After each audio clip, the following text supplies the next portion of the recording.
He was editor and publisher of Canada's equalism magazine, Every Man, a men's journal, for 12 years, and is the author of The Hand That Rocks the World, an inquiry into truth, power, and gender. His original models of gender codependence and psychological growth have formed the foundation of numerous self-discovery workshops and events. So please join me in welcoming David Shackleton.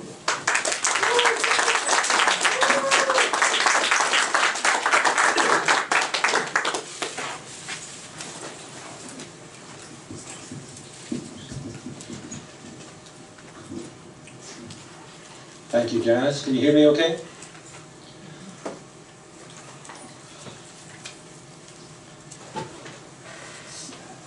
So, I have always wanted to know why things are the way they are.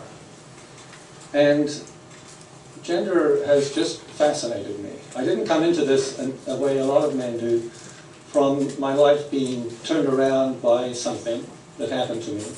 I came into it as a puzzle. And so I'm giving you a status report on my journey into solving this puzzle. So here's what I've got. Imagine this. Men and women are equal, fully and completely, and have been throughout history. There are several dimensions to this equality.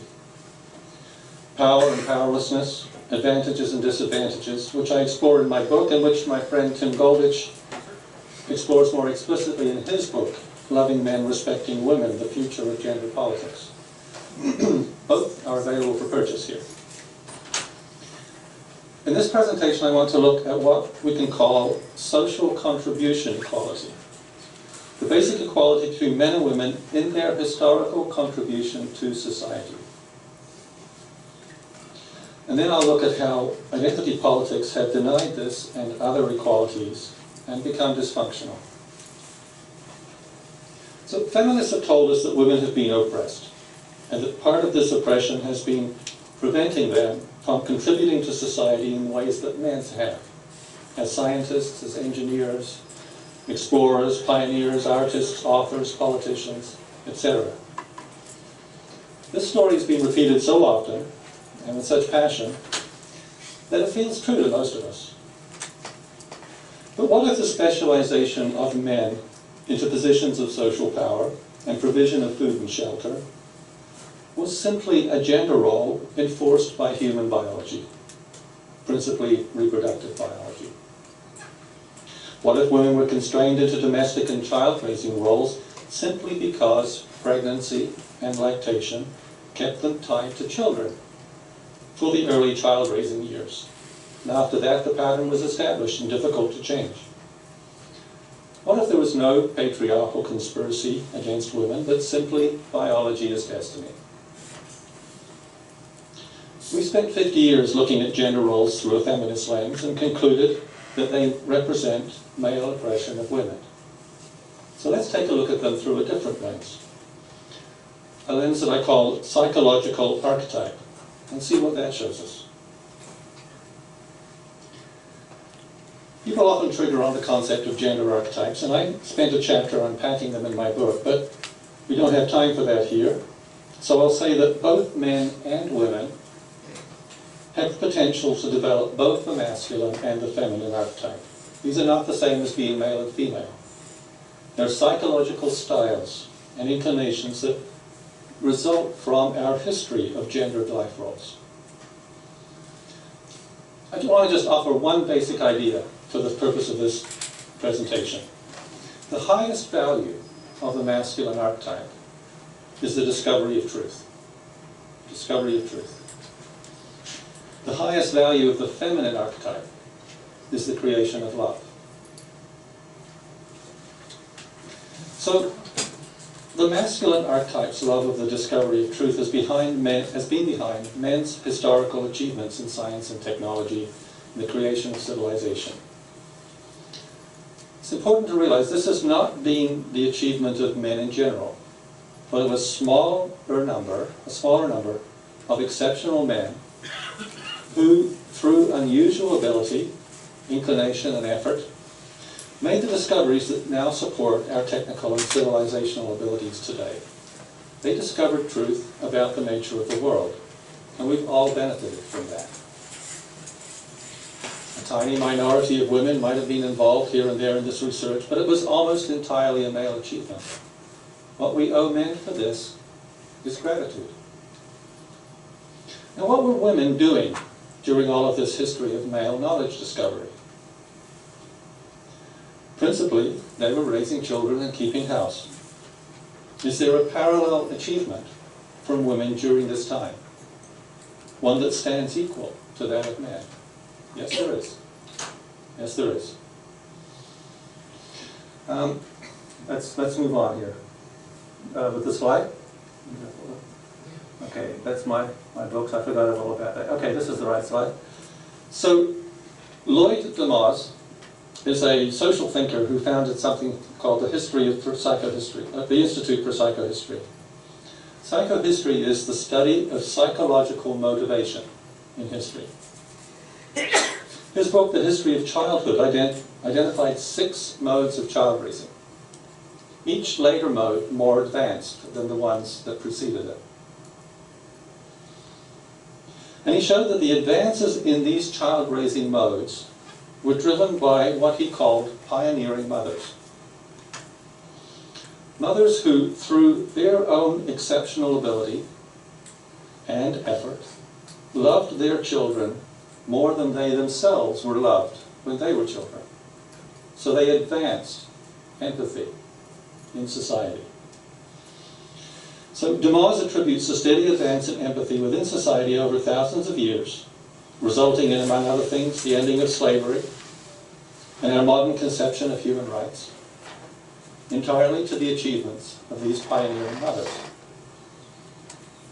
Again, perhaps a few loving fathers played an important role. But this advance in social empathy has been driven almost entirely by women. It has been our steadily increasing ability to empathize with others based on how we ourselves were loved as children that has moved society forward in this important way. A way just as vital in scope and impact as the knowledge-based technology and science developed by men. In short, women have contributed just as much as men to our world, but in the realm of compassion, empathy, and love that has been their archetypal domain. This is a perfect example of Tim Goldich's contention that, what's the next slide? Can you come on? Yeah. This is a perfect example of Tim Goldich's contention that everything in gender is mirrors. There are equal and opposite things in gender that balance out but are different. So women have no need to feel resentful of men's achievements. Their own are just as magnificent. Note that Demoz doesn't just describe the relatively few exceptional mothers, parents who move society forward. The majority of his history of childhood describes the loveless, self-centered, and exploitive parenting that was typical of historical mothers. Just as much of the history of male governance and authority was self-centered and oppressive. There really is no moral difference between the historical performance of men and women. But the overall trend, though slow, has been toward greater truth and greater love. So let us acknowledge this isn't so bad. Women and men are seen to be inherently equal and to have made equally important and equally difficult contributions to our modern world. And though history is fixed, the future is malleable. We can choose our path forward, including accepting women into men's realm of science and technology and governance, as we are doing, and men into women's realm of reproduction and child raising. We can share our worlds, and this is my personal vision of equality. Now, one could pull a mirror opposite trick on women to what feminists did when they named and shamed the patriarchy. Since women and women alone were responsible for the development of empathy in children, One could speculate that they intentionally conspired, out of pure self-interest, to inculcate greater empathy for women than for men in their captive charges. The evident fact that both women and men empathize more deeply with women's pain than with men's could be attributed to an oppressive matriarchal conspiracy to privilege women at men's expense. So we get an exact mirror opposite charge to that of feminists who claim that men conspired to privilege men at women's expense. Let me say quite clearly, I don't believe in either of these stories. So, if the idea of a patriarchal male conspiracy to oppress women is false, why has it taken such strong hold of our culture? Why has it ruled our thinking for 50 years? In particular, what exactly happened in the 1960s when modern identity politics was born? Can you go to the next slide? As David Horowitz said some years ago, speaking of the 1968 student revolts, the surprising thing isn't that the young people rebelled. Young people always rebel. The surprising thing is that the adults gave in. Exactly. That was unprecedented. To understand why the adults gave in, and are still giving in 50 years later, we turn to Shelby Steele. Next slide. Senior Fellow at the Hoover Institution, and author of several books including White Guilt, How Blacks and Whites Together Destroyed the Promise of the Civil Rights Bureau. Mr. Steele has discovered the psychosocial roots of modern identity politics, the source of its power and the nature of its method. His insight applies to all identity politics, but he focuses his analysis mainly on race. I will quote from the New Segregation, which is an essay by Mr. Steele published in 1992. Race should not be a source of power or advantage or disadvantage for anyone in a free society. This was one of the most important lessons of the civil rights movement. The legislation it championed during the 1960s constituted a new Emancipation Proclamation. For the first time, segregation and discrimination were made illegal. Blacks began to enjoy a degree of freedom they'd never experienced before. End of quote. But then things went wrong. Steele recounts how black anger over years of injustice gave rise to a movement that was no longer about equality, but about special treatment. This is from Steele again. The Black Power movement encouraged a permanent state of rage and victimhood. An even greater failing was that it rejoined race and power, the very marriage that civil rights legislation had been designed to break up. The leaders of the original movement said, anytime you make race a source of power, you are going to guarantee suffering, misery, and inequity. Black Power leaders declared, we're going to have power because we're black. Well, is there any conceivable difference between black power and white power? When you demand power based on the color of your skin, aren't you saying that equality and justice are impossible? Somebody's going to be in, somebody's going to be out. Somebody's going to win, somebody's going to lose. Ultimately, black power is not about equality or justice. It was, as its name suggests, about power. And when blacks began to demand entitlements based on their race, feminists responded with enthusiasm. We've been oppressed too. Hispanics said, we're not going to let this bus pass us by.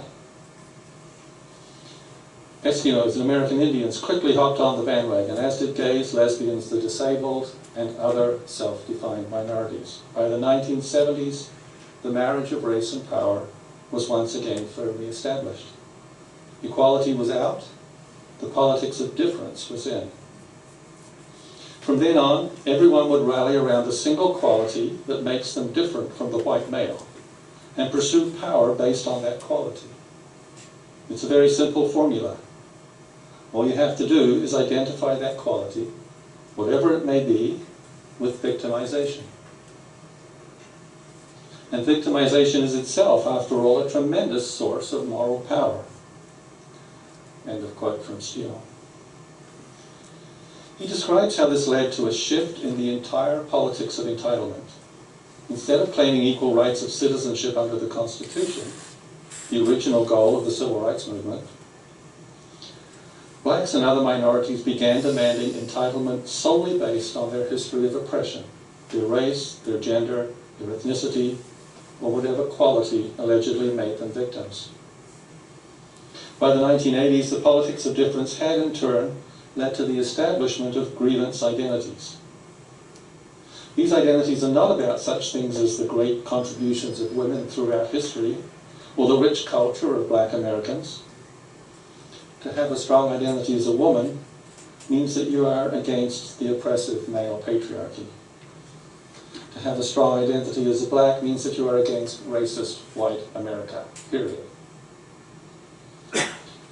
You have no choice but to fulfill a carefully defined, politically correct role. You must document the grievance of your group, you must testify to its abiding and ongoing alienation, and you must support its sovereignty. As a black who fails any of these three requirements, you're not only politically incorrect, you're a traitor, an Uncle Tom. You're blaming the victim, you're letting whites off the hook, you're betraying your people. So, that's the end of quote from Steele. So Steele describes how these three, the marriage of race and power, the politics of difference, and grievance identities, are nurtured by colleges and universities. Colleges and universities are not only segregating their campuses, they're segregating learning. If only for the sake of historical accuracy, we should teach all students, black, white, female, male, about many broad and diverse cultures. But those with grievance identities use the multicultural approach as an all-out assault on the liberal arts curriculum and on Western culture. They've made our differences, rather than our common bonds, sacred. Often they do so in the name of building the self-esteem of minorities. But they're not going to build anyone's self-esteem by condemning our culture as the product of dead white males. We do share a common history and a common culture. And that must be the central premise of education. If we are to end this new segregation on campus and everywhere else that it exists, we need to recall the spirit of the original civil rights movement, which was dedicated to the self-evident truth that all are created equal.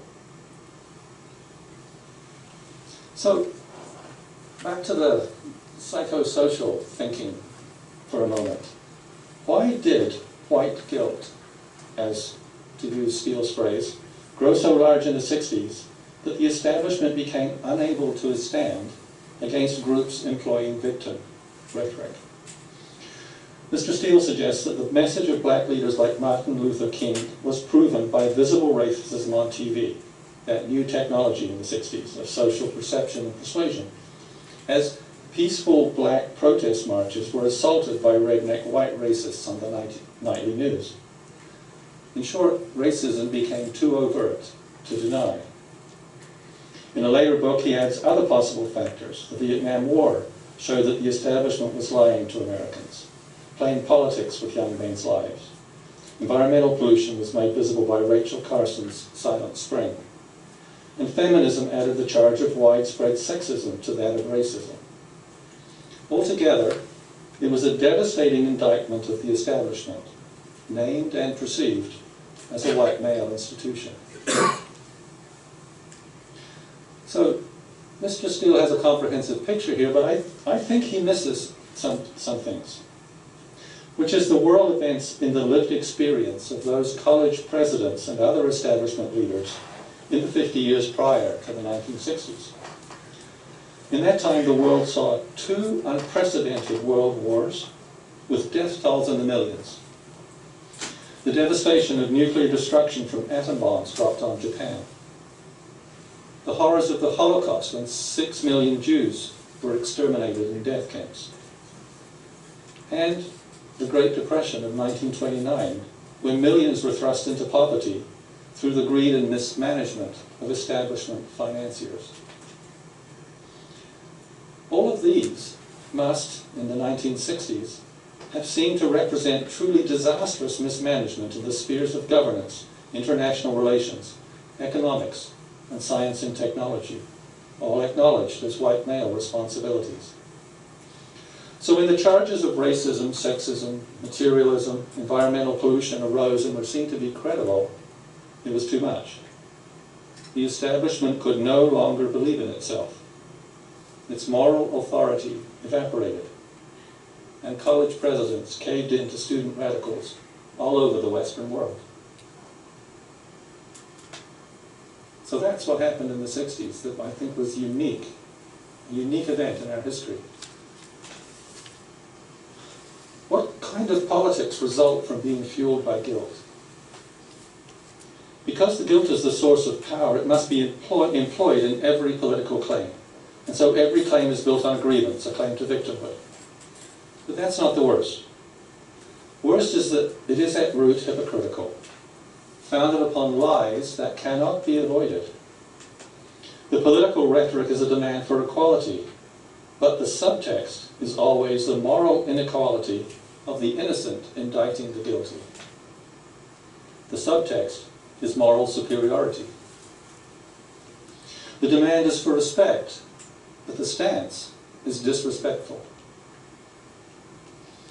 And the equality that is demanded can never be achieved, must always be just out of reach, or the guilt game is over. As Shelby Steele observed of the Black Power movement, the real purpose of modern identity politics isn't justice or equality, it's power. So let me speak plainly about this. What we're seeing here is a massive psychosocial dysfunction in our society. In my book, I explored this dynamic in detail and discovered that it operates like the model of codependence discovered by the addiction recovery movement. But for now, let us simply recognize that it is inherently unhealthy and hypocritical. Where the racial politics of the 50s and early 60s, led primarily by Dr. Martin Luther King, were politics of principle and vision based on mutual respect, seeking equality of opportunity, what emerged in 1968, the year he was assassinated, were the dysfunctional politics of guilt projection. And those politics haven't changed in 50 years. Why haven't they changed? Why is the establishment still vulnerable to claims of this systemic racism and sexism? Why hasn't 50 years of appeasement let us off the hook? Somehow the guilt projection still finds its target, still intimidates and manipulates almost all of us, including those in powerful positions. Our psychosocial recovery still eludes us. What is to be done? I don't want to leave such a description of a chronic international dysfunction without some discussion of solutions. But first we have to note that the emotional energy, the emotional momentum of this process is huge. A lot of people are heavily invested in it and highly resistant to any suggestion that it's inappropriate. Any criticism of the processes of identity politics is instantly stigmatized as motivated by racism or sexism, an attempt to undermine the equality gains won by blacks or women. It's important to realize that codependent dysfunctions are feeling driven. They feel right. Indeed, they feel satisfyingly righteous to those who drive them forward. Since these dysfunctions are distortions and perversions of what is true, they are vulnerable to truth spoken with power and clarity. However, be aware, they are also virulent in defending themselves. And they have powerful weapons of social shaming, stigmatization, and exclusion at their disposal. But it was ever thus. Those who stand against tyranny always do so at some personal risk. My own insight is that this psychosocial dysfunction is best understood as an addictive phenomenon, which suggests that the 12-step processes developed by the addiction recovery movement might be of some use. Exactly how this could be made practical, I don't yet know. So to conclude, as we work to understand and heal this modern social dysfunction, let's be aware that it only works because white men are basically good, responsible people. The attribution of white guilt works only because the white male establishment in the 60s and still today isn't composed of the greedy, self-interested, patriarchal exploiters that it is labeled. A guilt trip wouldn't work on such people. Why would they care? The attribution of guilt only works because white men are good, honestly willing to hold themselves accountable and to feel contrition for past and claimed present racism and sexism. So in this presentation, I've offered a glimpse of the psychosocial power dynamics operating below the surface of modern society. Discerning the nature of these patterns has been and remains my life's passion. I hope this glimpse has been intriguing to you as well, and if you have ideas about how to move this work forward, please share them with me. Thank you.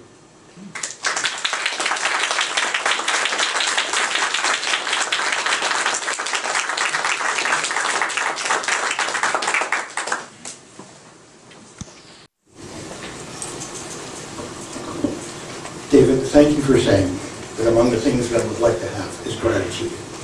It is all too rare. Something else which is even rarer is respect. However, I would like to make an additional point. Feminists claim that men and women were equal. Well, first they insisted men and women were physically equal. Women do not have the stamina or endurance of men, as we can see from all organized sports and the Olympics. That's why sports are sex segregated, because if they weren't, all the gold medals would go to men, and silver and bronze. But there's another issue. The presumption of intellectual equality between women and men is incorrect. Women and men, and I have the data in my report, which anyone is welcome to a copy of, men have dominated and created all culture for the past 2,700 years, as early as human beings could write. All of the data in the SAT, GRE, LSAT, MSAT tests show a significant separation between men and women, and that is among the very select group of those who apply to universities. Claiming that women and men are intellectually equal leads to quotas, leads to the problems that Janice has pointed out in universities, in which there are literally quota hiring and graduating programs for women. STEM programs, science, technology, engineering, and math, have so far resisted this. But I'll tell you who will resist it: Asia. China will resist it, South Korea will resist it, Japan will resist it, but we won't. And for the West, this is trouble. Big trouble. If you'd like to see my report, if you're comfortable with statistics, and I got lots of them, you're welcome to it. I have a few copies. Thank you.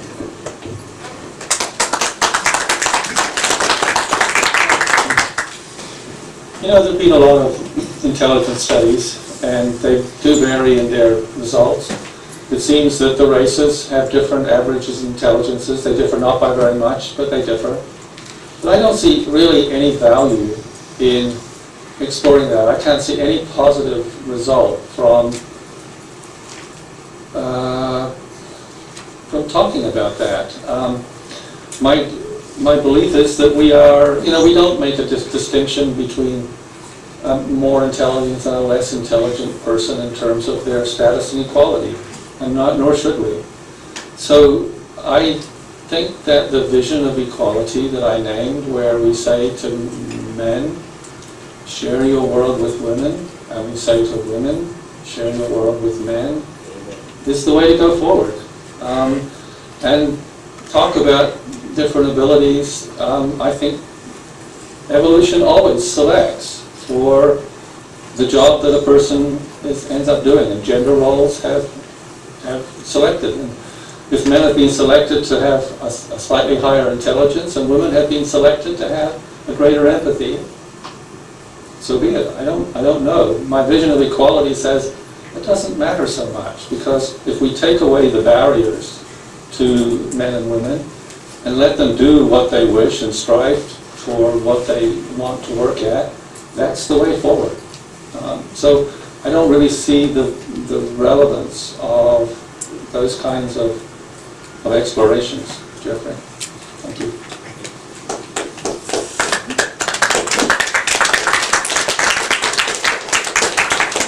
Last question.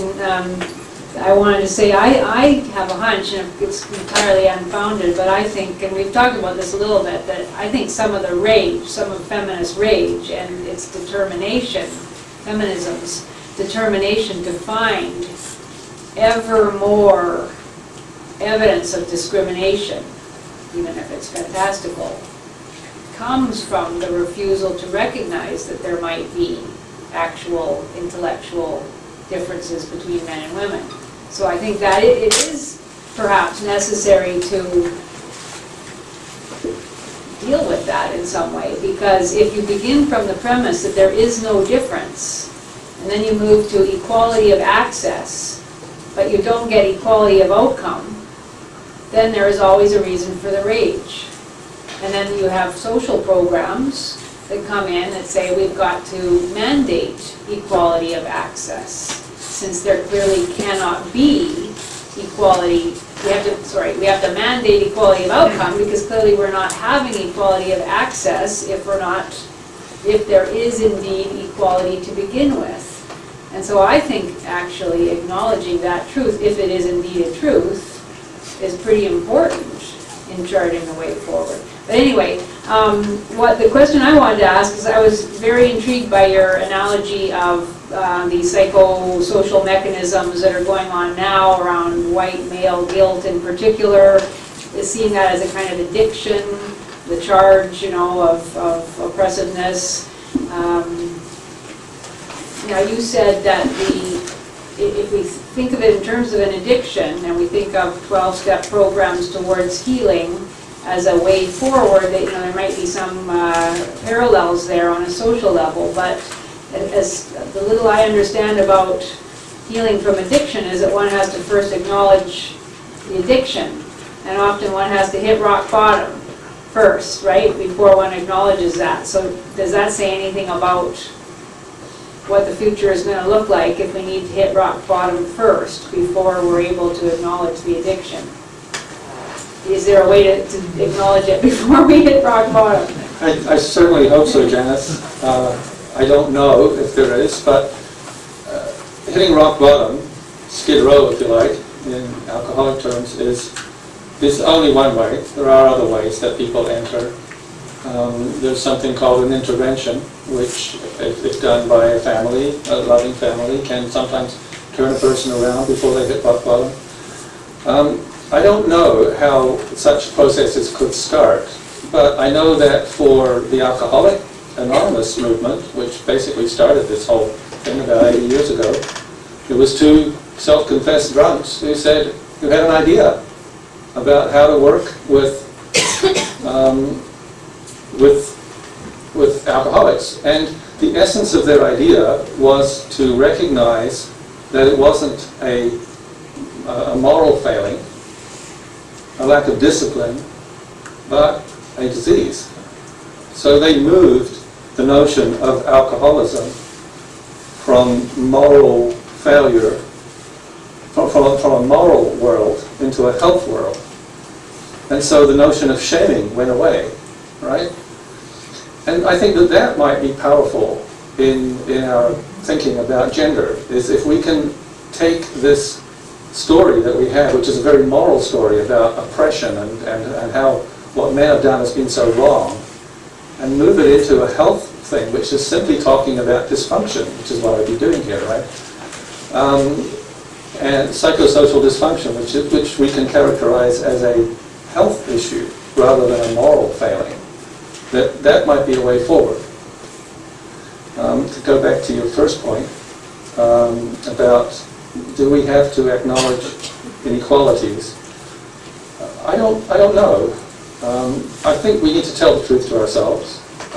If we want to look at you know, it's not just, you're right, it's not just in the physical realm that men would win all the gold medals if it was, you know, at the mixed gender Olympics. It's like the top woman chess player in the world is ranked 70 among all of the men, right? So I don't know what that means, but in the end I don't really care, because I think what we want it to offer is equality of opportunity, and it'll work itself out.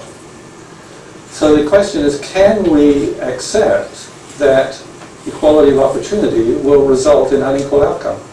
That's the key thing, and I think we can. I mean, we accept that among employees in a company, that some rise to the top and some don't. Can we do it for gender? Why not? You asked one question about why does this guilt shaming keep on going, and why haven't we had success with the, if we were understanding what was going on and we tried to fix it, why is it still going on? And I think one of the problems is that it's either an additional dimension or something that's a little bit deeper.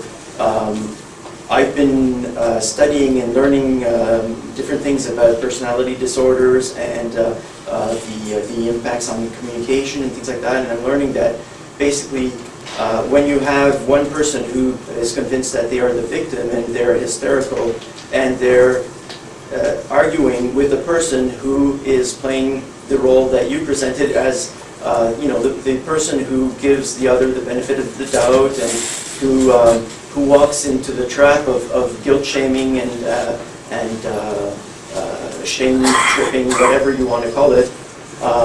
The objective, if the person is in an irrational state of emotion, their objective is not the words that they're using. They can use whatever words they want, but they want to transfer their pain. They want to transfer their shame, their guilt to whoever's in front of them, and they'll use any words for it. And even as we listen to them speak, sometimes irrationally, we don't understand what they're trying to say. They confuse us, and it only keeps on going and going and going, and we're not getting anywhere. So at a moment in time when we realize that the goal is not really what's stated as the goal, that's when we can walk away. But everybody in normal circumstances never gets taught about mental health. And I'm not talking about mental disease, I'm talking about mental health, and the fact that our mental health is not at 100% or at 50%. It's all over the place. For everybody, everybody has a mental health. And the fact that it works to guilt trip somebody else is the reason it keeps going on, because we're all of the people who are basically good and are either people pleasers or whatever, we're bait for these people. We really are, because we give them the benefit of the doubt, so they instantly win. They drag us where they want, and it'll keep going because it works. I think what you're talking about is what I'm trying to get at by suggesting that the basic phenomenon is an addictive process. With shame at the bottom. Well, yes, and so what is the addiction? Well, the addiction for the one who is projecting the guilt is an addiction to innocence, right? Because it hurts too much to be guilty. I've got to get it out there. I've got to get you're the one. For men, it's a bit more complicated, because I think what we're addicted to is, in general, right? I'm talking not about individuals here, but psychosocial patterns, is prowess and accomplishment and competence. And so we might be guilty, but at least we were powerful. And so, you know, I think that there's a codependent pattern going on, right? And that's what I hope we can start to deal with. Thank you. I hope I'm not repeating too much that's already been said, but so we've got people who subscribe to identity politics who are using guilt and shaming as a lever to try to force some things to happen. Yes. But it seems that they just keep on making more, pushing for more and more and more with no real end in sight? What do you suppose could be an end point for this mindset? Is there ever going to be a stage where those who act on the basis of this mindset will ever be satisfied and happy with what they've done, and then declare that they're done and then go home? Well, the addictive, you might recall I asked Karen Straughan a similar question when she made her presentation about, is there a way out of this? I don't know. As Janice alluded to, the end point of the addictive process is, total failure, is Skid Row. I hope there are ways out of that. I'm not sure that I can spot any yet, but I'm looking, right? So yeah, that's part of my search. I don't know. Thank you. Angela? Okay, hi. Just wanted to ask, okay, hi, I'm Donald Trump. I'm running for President of the United States, and white male Americans, you've been guilted, you've been, hammered down, and, I'm going to build a wall in Mexico, and I'm going to, anyways, do you think Donald Trump's going to win president? Like his whole message is geared to white American males. They've been punched down and beaten down and knocked down and guilted.